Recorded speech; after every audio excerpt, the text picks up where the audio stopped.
Can African nations take a stand against Western power for Africans? Botswana's President Duma has just done that. He said, "We will no longer be a pawn in someone else's game.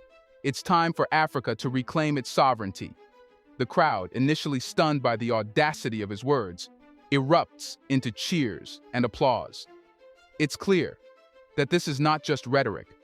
Duma is making a bold declaration that will change the course of his country's future. But what led to this moment?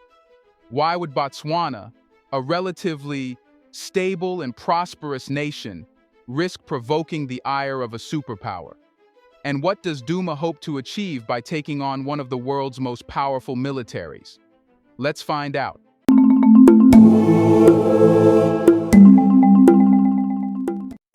In today's detailed exploration, we'll cover the bold move by Botswana's President Duma and its implications for Africa. We will also discuss the hidden agenda behind American military bases in Africa and the rising tide of African resistance against foreign dominance. Stay with us as we peel the layers of this daring geopolitical gamble and explore what it means for the future of Africa. For decades, the United States has maintained a strategic yet understated military presence across Africa. Bases in Djibouti, Niger, and Kenya serve as launch pads for counterterrorism operations, intelligence gathering, and, ostensibly, regional stability efforts. But to many African leaders, these bases symbolize something far more insidious, a constant reminder of Western dominance on their soil. Enter President Duma, Botswana's newly elected leader, boldly challenging this status quo. In a move that has caught the world off guard, Duma is threatening to close the American military base near Gaborone. This base has quietly operated for years under the guise of providing security and humanitarian aid. But Duma isn't buying it. In a fiery speech, he declared, "We are tired of being used as pawns in a game where we have no say. It's time for Africa to reclaim its destiny." This move is not just about reclaiming sovereignty for Botswana. It's part of a broader trend sweeping across the continent. Leaders like Julius Malema in South Africa and military leaders in Niger have been increasingly vocal about the detrimental impact of foreign military presence. These bases, they argue, are not about helping Africa. They're about controlling it. For years, the narrative has been that these outposts are essential for combating terrorism. But many African leaders are now questioning this justification. Botswana's bold stance places it on the front lines of a new kind of Pan-African movement, one that is focused on self-reliance, independence, and rejecting neo-colonial influences. Duma's decision is both symbolic and strategic. By challenging the US, he's sending a message that Africa is no longer willing to be dictated to by outside powers. However, the stakes are incredibly high. America's response could range from diplomatic pressure to economic sanctions, or even covert attempts to destabilize Duma's government. But Damo is not backing down. As he told the press, "We are ready to face the consequences if it means securing our future." The question now is whether other African nations will follow suit, and whether this could lead to a new wave of resistance against foreign military presence on the continent. Let's move deeper into this story and explore the real reasons behind America's military bases in Africa and why Duma's decision could be the catalyst for a continental shift. The official narrative from Washington is that American bases in Africa exist to promote stability, counter terrorism, and provide humanitarian aid. On the surface, this seems like a noble cause, but dig a little deeper, and you'll find that these bases serve another purpose altogether, one that is closely tied to America's economic interests and global dominance.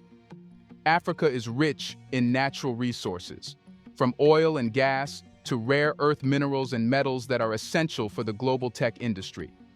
By maintaining a military presence on the continent, the US ensures it has easy access to these resources, particularly in times of global instability.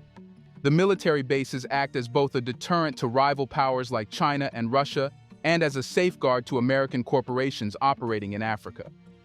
President Duma, however, is not convinced by the West's altruistic explanations. In his speech, he laid bare the reality. They tell us they are here to protect us, but who are they protecting? Themselves, their corporations, their interests, not us. By threatening to close the base, Duma is calling out what he sees as the hypocrisy of American foreign policy. The real question, however, is what happens if Botswana succeeds in expelling American forces? Will this embolden other nations to do the same? Recent events in Niger, where military leaders expelled American troops and welcomed Russia's Wagner Group, suggest that the tides are turning. Countries across Africa are increasingly looking to diversify their partnerships, moving away from Western dominance toward alliances with Eastern powers. But it's not just about choosing between East and West. For leaders like Duma, it's about creating a new path where Africa can stand on its own. So the dogmatic approach of thinking, this is socialism, this is capitalism, and so this one is socialist, this one is capitalist, we are all here. And if you want to label me at any point in ideological terms, I belong to the social innovation movement. I want to create, I want to reimagine. He believes that by rejecting foreign military bases, Botswana can force itself to invest in its security infrastructure, thus building a stronger, more self-reliant nation. But can Africa truly break free? Or will the cost of defiance be too high? Here's a reminder to please like and share the video and subscribe to our channel to watch more videos on Black culture, history, civilization, and identity. Let's continue now. Botswana's bold stance is not an isolated incident. It's part of a larger wave of resistance that's sweeping across the continent. In recent years, Africa has witnessed a resurgence of nationalism, with leaders pushing back against foreign control. Niger's recent coup is a prime example. Within days of taking power, the new military leaders expelled American and French troops, replacing them with Russian mercenaries. This shift is not just a military maneuver, it's a statement of independence. The rhetoric coming from African capitals is clear. We are tired of being told what to do by outsiders. Julius Malema, a firebrand politician in South Africa, recently remarked, "With an American base in Botswana, it takes them only 2 minutes to strike Pretoria." For leaders like Malema, these bases are less about protection and more about control.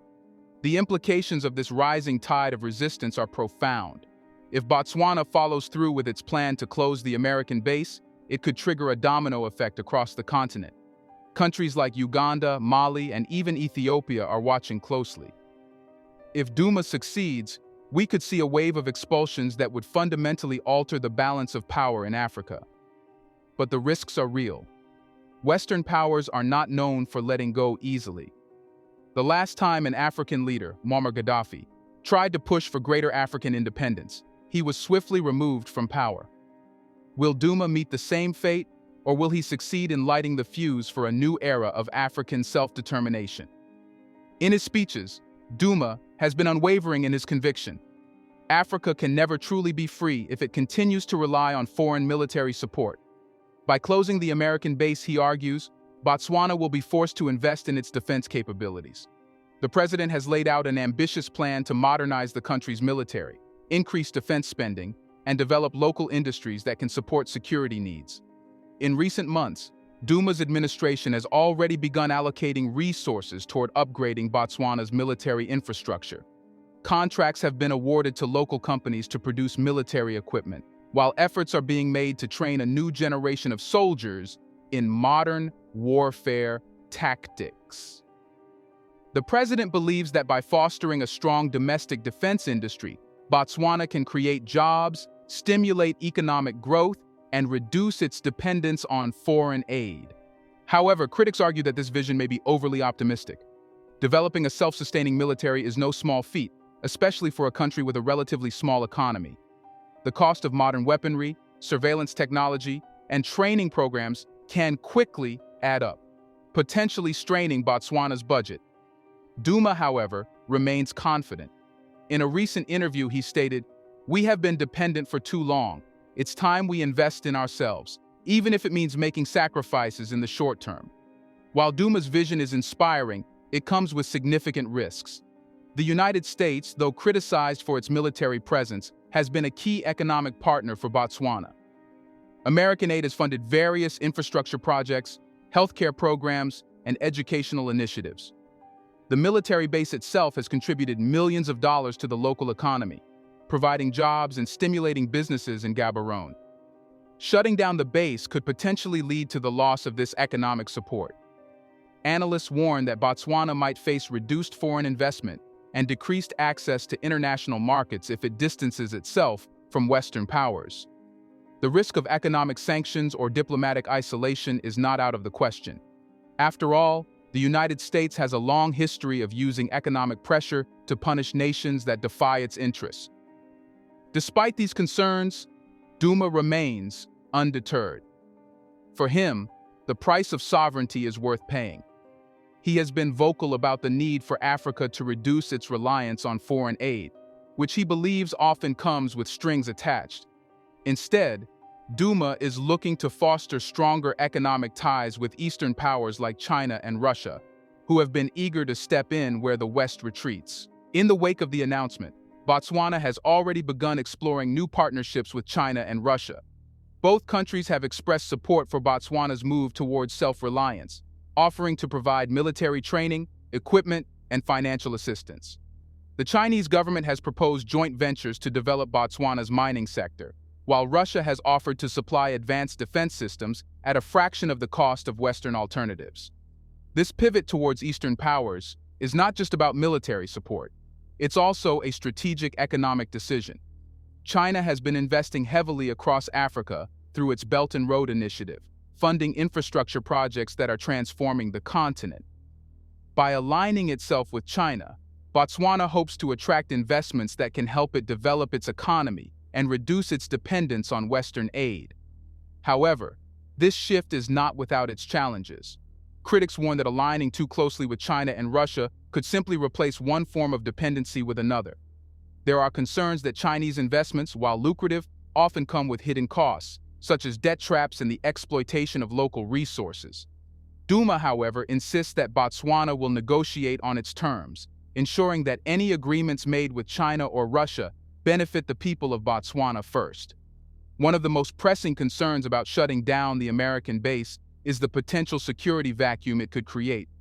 For years, the base near Gaborone has served as a strategic outpost for monitoring terrorist activities and providing rapid response to threats in the region.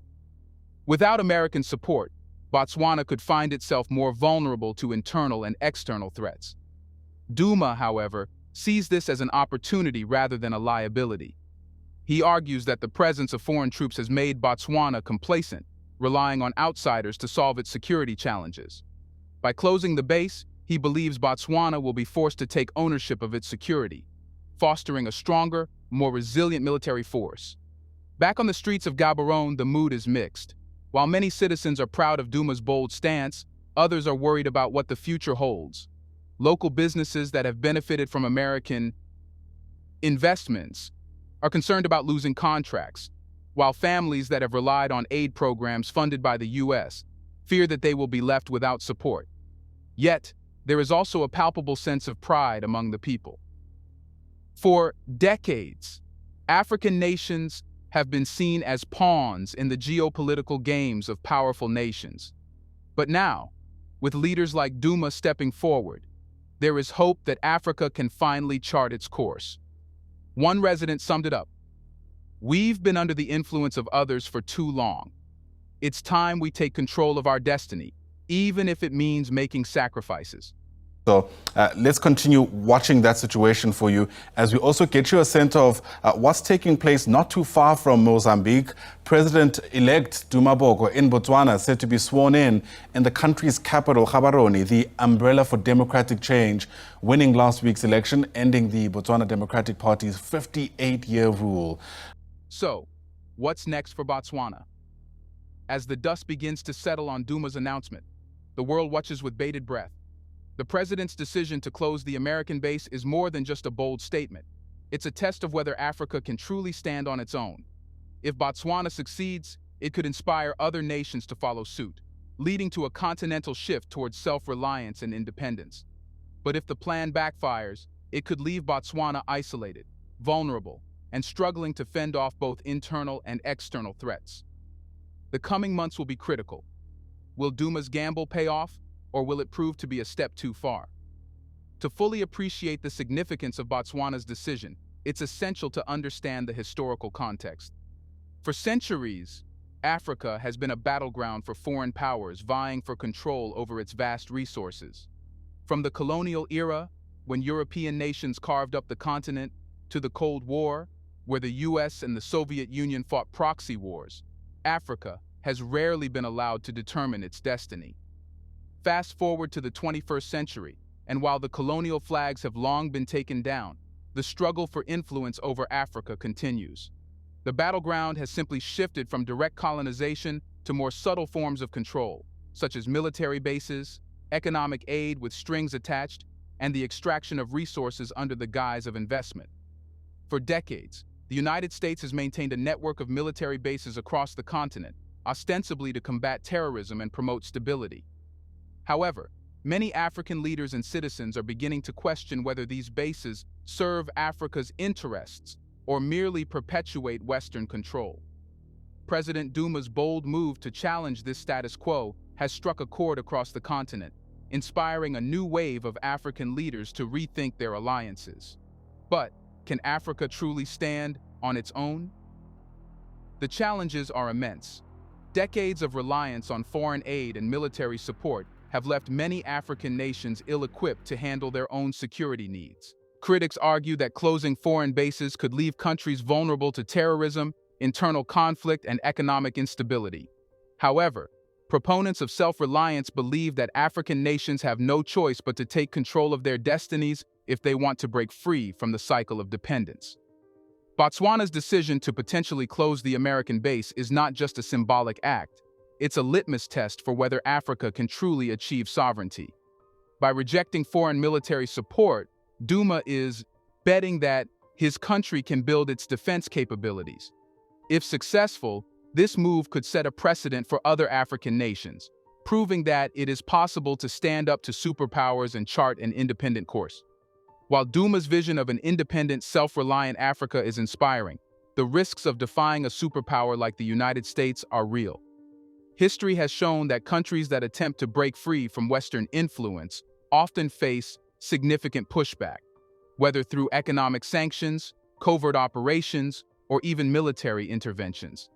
The most glaring example is Libya, where Muammar Gaddafi's efforts to establish a pan-African currency independent of the US dollar allegedly contributed to his downfall. Similarly, Zimbabwe's land reform policies led to economic sanctions that crippled the country's economy. Critics fear that Botswana could face similar repercussions if Duma follows through on his threats to close the American base. But Duma is undeterred. For him, the price of sovereignty is worth paying. He believes that the only way for Africa to truly thrive is to take control of its own security and economic development. In his own words, "We have been dictated to for too long. It's time we write our own story." But it seems like even if he faces a threat, he won't back down. In the end, the question is, could Botswana's move inspire a continental revolution? As the dust settles on Duma's announcement, the entire continent is watching closely. If Botswana succeeds in expelling American forces and strengthening its military, it could inspire a domino effect across Africa. Leaders in countries like Uganda, Tanzania, and Ethiopia are already expressing solidarity with Duma's vision. The potential impact of this movement extends far beyond Botswana. If other African nations follow suit, we could witness a mass exodus of foreign forces from the continent. This would fundamentally alter the balance of power in Africa, giving rise to a new era of African independence. However, the risks are just as great. A misstep could lead to political instability, economic hardship, or even military conflict. As President Duma himself acknowledged, this is not just about Botswana. This is about the future of Africa. We are taking a stand today so that future generations can live in a truly free and independent continent. So, where does this leave us? One thing is certain. Africa is no longer content to sit on the sidelines while others dictate its future. The winds of change are blowing, and leaders like Duma are determined to steer their nations toward a new dawn of sovereignty and self-reliance. As the world grapples with shifting power dynamics, Africa is finally finding its voice, and it's a voice that demands to be heard. Do you think Africa is finally getting the independence it always wanted? Let us know in the comment section. Can the US stop Africa from being independent? Do you want to watch more videos like this one? If so, subscribe to our channel and press the bell icon next to it. We have decided to bring videos on something nobody talks about: the Black culture, civilization, history, and evidence about how glorious Blacks have been. Thanks for watching, and until the next video, stay tuned.